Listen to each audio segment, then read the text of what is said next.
And Iranian media reports have also confirmed that the senior Revolutionary Guards commander and prominent nuclear scientist were among those killed in Israel's recent attack on Iran. Major General Gholam Ali Rashid, the high-ranking commander, was reportedly killed, according to state television. Additionally, nuclear scientists Mohammad Mehdi Tehranchi and Faryuddin Abbasi were targeted and killed in the attack, as reports by Tasnim news agency. Of course, we are sifting through all the reports that are coming out of this region. These are the official statements that we're hearing, or the state-run media statements that we are getting you right now. Iran has confirmed the deaths of general and also scientists at the site which was targeted by Israel, Natanz.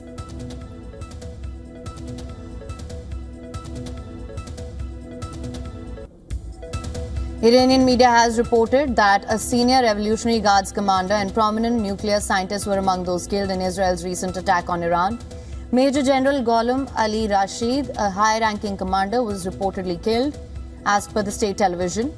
Additionally, nuclear scientists Mohammad Mehdi Tehranchi and Faryuddin Abbasi were targeted and killed in the attack, as reported by the Tasnim news agency.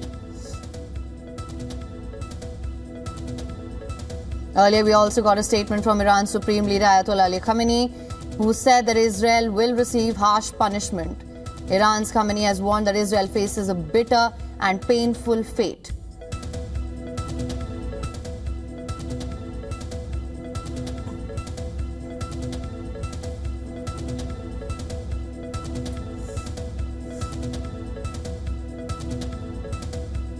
Now, IAEA Director General Rafael Grossi said that the IAEA is closely monitoring the deeply concerning situation in Iran.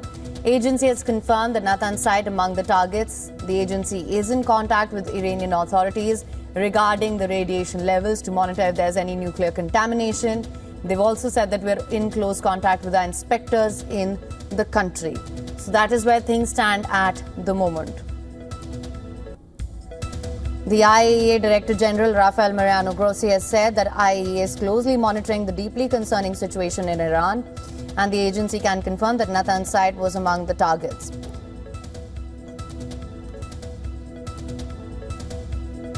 Let me just read out the statement. The agency can confirm Natanz site was among the targets. The agency is in contact with the Iranian authorities regarding the radiation levels, and we're also in contact with our inspectors in the country.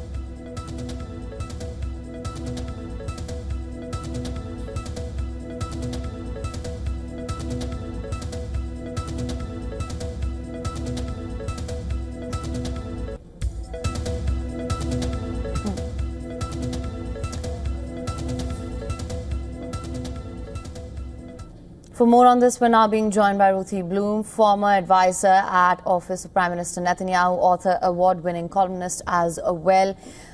Of course, I want to begin by asking you what your assessment of Israel's Operation Rising Lion is.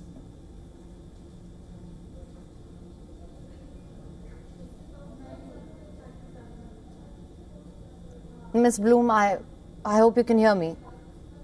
Yes, I can. Right, so I just wanted to understand what your assessment of Israel's Operation Rising Lion is, all that has transpired so far. Okay, very good. Thank you.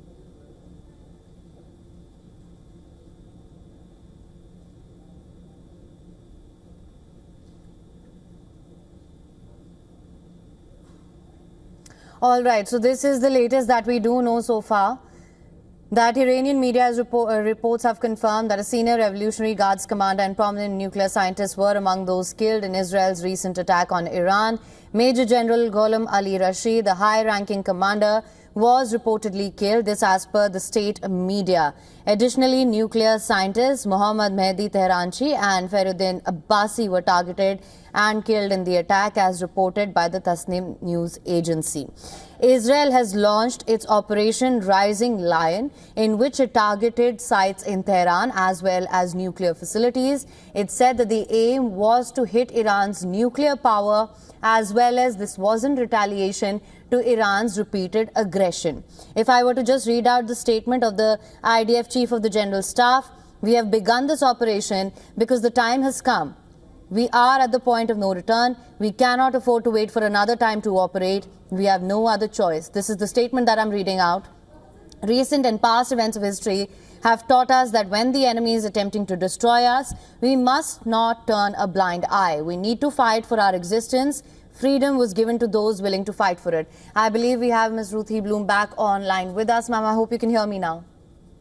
I can. Right. Would you like me to repeat the question? No. Would you like me to answer about what Israel is doing, or my assessment about whether this is a good thing for the world? I want to first understand what your assessment of what's happened is.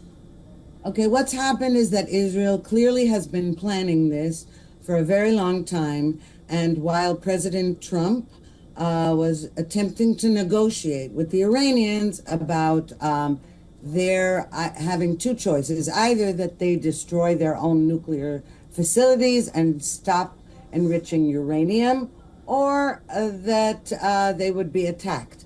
He didn't specify whether Israel would attack or the United States, but we know that Israel has been warning for a very long time that that nuclear enrichment of uranium has reached dangerous levels, the point of no return, as the IDF Chief of Staff said, because according to the International Atomic Energy Agency, Iran already has enriched uranium for enough for about 9 or 10 nuclear bombs.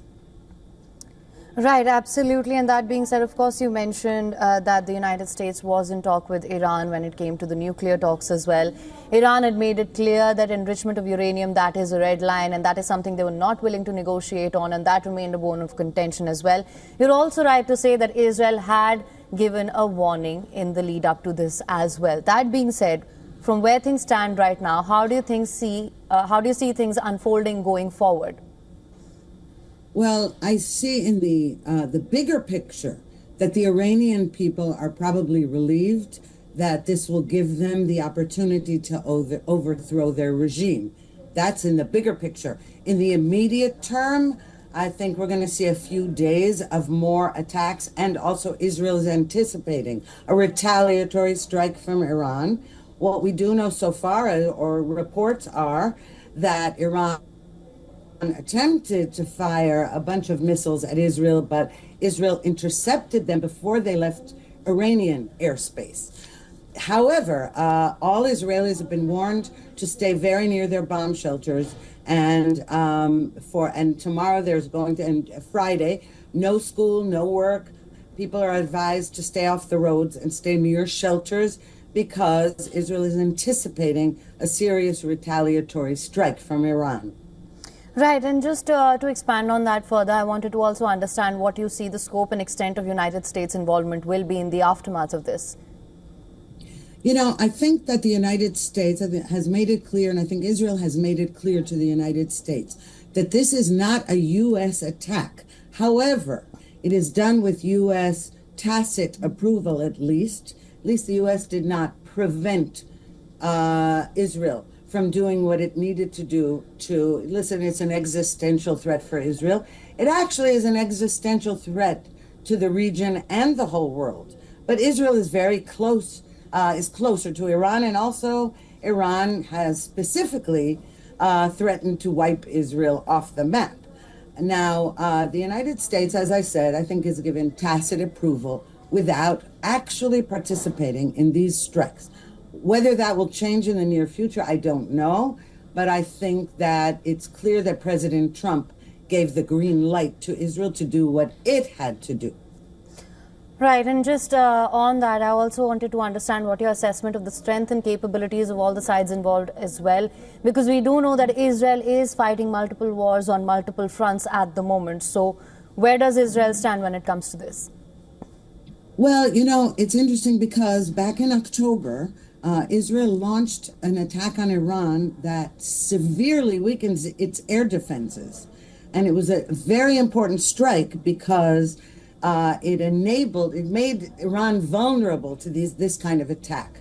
And meanwhile, also, Israel has totally decimated Hezbollah, an Iranian proxy. has been fighting against the Houthis in Yemen, another Iranian proxy, and is completely destroying Hamas in Gaza. Meanwhile, Syria has the Assad regime fell, and there's new, probably problematic leadership in Syria. But it is probably the best time for Israel in terms of the vulnerability of its enemies. Right, and we have also heard the statement that came in from Iran, the statement by the Iranian Supreme Leader Ayatollah Ali Khamenei. That being said, there is a state of emergency in Israel as well. People are stocking up on essentials. What will the coming few days look like? I think it'll be very tense with people. First of all, young children are scared when they hear sirens, naturally.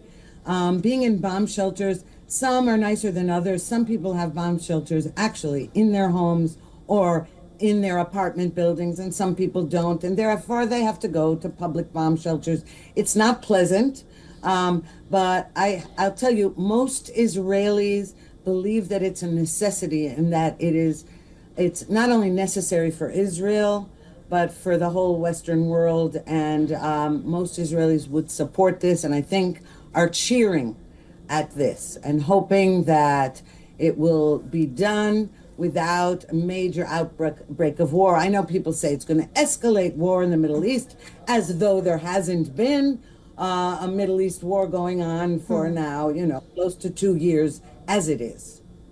It's interesting that you mentioned that, because I wanted to ask you, we've also heard the statements that have come in from Israeli Prime Minister Benjamin Netanyahu, who's made it clear that this operation will carry on for as long as it takes. To what end? One, that's the question. Secondly, would you say it's a stretch to call it an all-out war at this moment? I think it's a stretch in the sense that it's not an all-out war between Israel and Iran. But what you could say is that since October 7th, 2023, when Hamas committed its massacre on Israelis, and Iran, all of its proxies began to fire missiles, etc., that you can say it's an all-out war, but not one that just started today. It's been going on, and as I said, the enemies, all the other proxies, have been severely weakened. Iran itself has been weakened. Its economy is totally tanked. And the Iranian people are fed up. And so that is why the time is ripe. And therefore, I think that you're not going to see an escalation, but the opposite. All right, Ms. Bloom, thank you so much for all your insights on this. Of course, it is a fast evolving situation. Things are changing by the minute. We are getting more and more developments. Thank you so much for joining us with your insights on this at this time. Thank you for having me. For latest news, download the WION app and subscribe to our YouTube channel.